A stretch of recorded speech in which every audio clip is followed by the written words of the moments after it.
اللهم صل على سيدنا محمد یا رب صل وسلم دائما ابدا۔ آپ سب کو ربیع الاول شریف بہت بہت مبارک ہو۔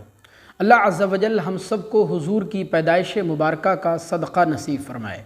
دیکھیں، جب بھی ربیع الاول کا مہینہ تشریف لاتا ہے تو تمام مسلمانوں میں اور بالخصوص اہل سنت والجماعت کے اندر مسرت و شادمانی کی ایک لہر دوڑ جاتی ہے۔ لوگ ربیع الاول کی تیاریوں میں لگ جاتے ہیں، گھروں کو سجایا جاتا ہے، مسجدوں کو سجایا جاتا ہے، محافل کا انعقاد کیا جاتا ہے، اور پھر جس تاریخ میں حضور پیدا ہوئے یعنی ربیع الاول کی 12 تاریخ میں تمام مسلمان اپنے اپنے ہاتھوں میں جھنڈیاں لے کر اپنے گھروں سے نکلتے ہیں اور حضور کی محبت میں جلوس محمدی نکالتے ہیں۔ اور ایسا ایک جگہ نہیں ہوتا بلکہ سینکڑوں ہزاروں جگہوں پر یہ عمل کیا جاتا ہے۔ یہ تمام چیزیں دیکھ کر دیوبندی، وہابی اور دوسرے مسلک کے علماء کے درمیان کھلبلی شروع ہو جاتی ہے۔ ان کے پیٹوں میں درد ہونے لگتا ہے، اسی لیے یہ شرک اور بدعت کے فتوے لگانا شروع کر دیتے ہیں، چیخنا چلانا شروع کر دیتے ہیں کہ ربیع الاول منانا، میلاد منانا، جلوس محمدی نکالنا، لائٹنگ کا انتظام کرنا، یہ بدعات و خرافات ہے معاذ اللہ۔ میں آپ کے سامنے دیوبندی علماء کی کچھ کلپس چلا رہا ہوں، آپ ان کو بغور سنیے گا اور فیصلہ کیجیے گا کہ یہ صحیح بول رہے ہیں یا غلط بول رہے ہیں۔ کمنٹ باکس میں آپ اپنی رائے کا اظہار کر کے ضرور ہمیں بتائیے گا کہ آپ کے نظریے کے مطابق ربیع الاول منانا کیسا ہے۔ 12 ربیع الاول نہ تو رسول اللہ صلی اللہ علیہ وسلم کی پیدائش کا دن ہے اور نہ ہی آپ کی وفات کا دن ہے۔ اس دن کا اسلام میں کوئی سرے سے سر پاؤں ہے ہی نہیں، کچھ بھی نہیں ہے۔ یہ جہاں تک کہ ہمیں حدیث کی روشنی میں ہمیں یہ ثابت نہیں ہوتا ہے کہ محمد صلی اللہ علیہ وسلم نے کبھی اپنا سالگرہ بنائے، یا صحابہ نے یا تائین یا تبع تائین نے کبھی ان کا سالگرہ بنائے۔ تو جب محمد صلی اللہ علیہ وسلم نے کبھی کہا نہیں کہ میرا سالگرہ بناؤ، یا کبھی صحابہ نے نہیں بنائے، اور اگر آج ہم ان کا سالگرہ بناتے تو یہ بدعت ہو جاتا ہے۔ کہ بتائیں کہ محمد اور آل محمد اور اصحاب محمد علیہ السلام اجمعین انہوں نے کون سی جھنڈیاں لگا کے تو میلاد منایا، کون سے جلوس نکالے ہیں؟ چلیں لائٹنگ تو آج کے زمانے کی ہے، لیکن جھنڈیاں، جھنڈے، جلوس، یہ سارے معاملات تو اس زمانے میں بھی ہو سکتے تھے۔ مولا علی کیا ہر سال میلاد مناتے تھے؟ آپ کے جانثار صحابہ کرام کی سنت یہ ہے کہ انہوں نے کبھی نبی کریم صلی اللہ علیہ وسلم کا دن نہیں منایا۔ جب انہوں نے جو کوئی چیز نہ منائی ہو اور انہوں نے اس سے اعتراض کیا ہو اور اس کے بجائے ساری زندگی اتباع سنت کی کوشش کی ہو، اس کو اگر ہم منانا شروع کریں تو دین کے اندر ایک اضافہ ہوگا، دین کے احکام میں ایک اضافہ ہوگا، اور دین کے کام میں کوئی اضافہ وہ بدعت کہلاتا ہے۔ عید میلاد النبی کیا حضور کا حکم ہے؟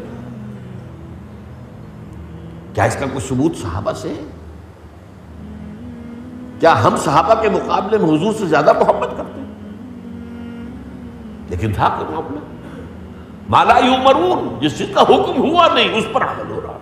کہ ان کے کہنے کا مطلب یہ ہے کہ بہت سی چیزیں جو حضور کے زمانے میں نہیں تھیں بعد میں پیدا ہوئیں، یا بہت سے وہ کام جو حضور نے نہیں کیے، حضور کے صحابہ نے نہیں کیے اور نہ کرنے کا حکم دیا، تو وہ کام ہمیں بھی نہیں کرنا چاہیے کیونکہ وہ بدعت ہوتے ہیں۔ تو دیکھیں، یہ ایک جاہلانہ دلیل ہے، بے بنیاد بات ہے، کیونکہ بہت سے کام ایسے ہیں جو حضور نے نہیں کیے لیکن آج ہم کر رہے ہیں، بہت سی چیزیں ایسی ہیں جو حضور کے زمانے میں موجود نہیں تھیں لیکن آج موجود ہیں۔ مثال کے طور پر جو موبائل آپ یوز کرتے ہیں، کیا حضور نے کبھی یہ موبائل یوز کیا، یا آپ کے صحابہ نے کبھی استعمال کیا یا استعمال کرنے کا حکم دیا؟ آپ لیپ ٹاپ استعمال کرتے ہیں، کیا حضور نے کبھی لیپ ٹاپ استعمال کیا؟ جن 4 ویلر 2 ویلر گاڑیوں میں آپ گھومتے ہیں، کیا حضور نے کبھی ان گاڑیوں کو استعمال کیا یا صحابہ نے استعمال کیا؟ جس نوعیت کے آج مکانات بن رہے ہیں، اس نوعیت کے مکانات کیا حضور کے زمانے میں بنا کرتے تھے؟ جو سویدھائیں، جو فیسلٹیز آج ہمارے پاس ہمارے اس زمانے میں موجود ہیں، کیا حضور کے زمانے میں موجود تھیں؟ یقیناً نہیں تھیں۔ تو پھر ان کے کہنے کے مطابق ان تمام فیسلٹیز فیسلٹیز کو، ان تمام سویدھاؤں کو چھوڑ دینا چاہیے۔ موبائل چلانا چھوڑ دینا چاہیے کیونکہ حضور نے کبھی نہیں چلایا، لیپ ٹاپ چلانا چھوڑ دینا چاہیے کیونکہ حضور نے کبھی نہیں چلایا، گاڑی چلانا، گاڑی استعمال کرنا چھوڑ دینا چاہیے کیونکہ حضور کے صحابہ نے کبھی ان چیزوں کو استعمال نہیں کیا۔ تو یہ ایک جاہلانہ بات ہے، لہذا اس بات کو بنیاد بنا کر کہ حضور نے کبھی بھی 12 ربیع الاول نہیں منایا اور نہ منانے کا حکم دیا، 12 ربیع الاول پر اعتراض کرنا، جلوس محمدی پر اعتراض کرنا ایک احمقانہ حرکت ہے۔ لہذا سنی مسلمانوں کو ان بدبختوں کی ان باتوں سے بچنا چاہیے، ان کی باتوں میں نہیں آنا چاہیے۔ اب میں آپ کو یہ بتاتا ہوں کہ سنی مسلمان 12 ربیع الاول اتنی شان و شوکت کے ساتھ کیوں مناتے ہیں اور اس کے منانے کا سب سے بڑا فائدہ کیا ہے۔ دیکھیں، صحیح بخاری شریف پر تو سب کا ایمان ہے، دیوبندی بھی مانتے ہیں، وہابی بھی مانتے ہیں، سنی مسلمان بھی مانتے ہیں۔ بخاری شریف میں ایک حدیث پاک ہے کہ ابو لہب جو بڑا ہی بدترین اور بدبخت کافر گزرا ہے، اس کی مذمت میں قرآن عظیم میں آیتوں کا نزول ہوا ہے۔ جب اس کی باندی صوبیہ نے ابو لہب کو حضرت محمد عربی مصطفیٰ صلی اللہ علیہ وسلم کی پیدائش مبارکہ کی خبر دی اور کہا کہ تمہارے خاندان میں تمہارے یہاں بھتیجا پیدا ہوا ہے، تو ابو لہب خوشی سے جھوم اٹھا اور اسی مسرت کے عالم میں اس نے اپنی انگلی کا اشارہ کر کے اپنی باندی صوبیہ کو آزاد کر دیا۔ اب میں آپ سے پوچھتا ہوں کہ ابو جہل نے حضور اکرم صلی اللہ علیہ وسلم کی پیدائش کی خوشی میں اپنی باندی صوبیہ کو جو آزاد کیا تو کیا سمجھ کر آزاد کیا؟ کیا حضور کو نبی سمجھ کر آزاد کیا کہ اللہ کے آخری نبی تشریف لے آئے ہیں؟ کیا حضور کو اللہ کا محبوب سمجھ کر آزاد کیا کہ اللہ کے آخری محبوب تشریف لے آئے؟ نہیں، بلکہ وہ یہ سمجھتا تھا کہ میرے خاندان میں میرا بھتیجا پیدا ہوا ہے، یعنی اپنے بھتیجے کی پیدائش کی خوشی میں اس نے اپنی باندی صوبیہ کو آزاد کر دیا۔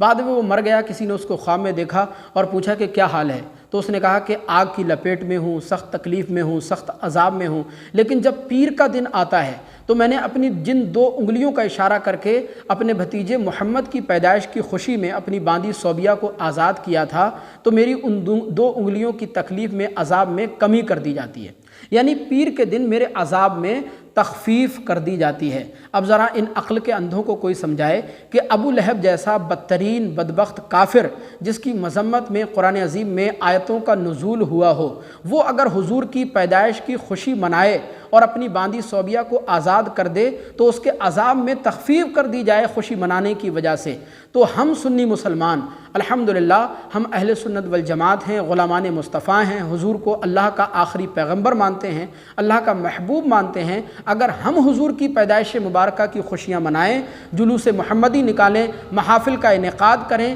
اور روشنی کا اہتمام و انصرام کریں، تو حضور کی پیدائش مبارکہ کی خوشی منانے کی وجہ سے کل قیامت کے دن ہمیں فائدہ کیوں نہیں ہوگا؟ لہذا سنی مسلمان 12 ربیع الاول شریف کے موقع پر جو جلوس محمدی نکالتے ہیں، لائٹنگ کا انتظام کرتے ہیں، گھروں کو مسجدوں کو سجاتے ہیں، یہ مستحب عمل ہے، جائز عمل ہے، اور میرا یقین ہے کہ انشاءاللہ حضور کی پیدائش مبارکہ کی خوشی منانے کے صدقے میں کل قیامت کے دن یہ جو ہے عمل ہمارے لیے باعث نجات، باعث مغفرت بن جائے گا۔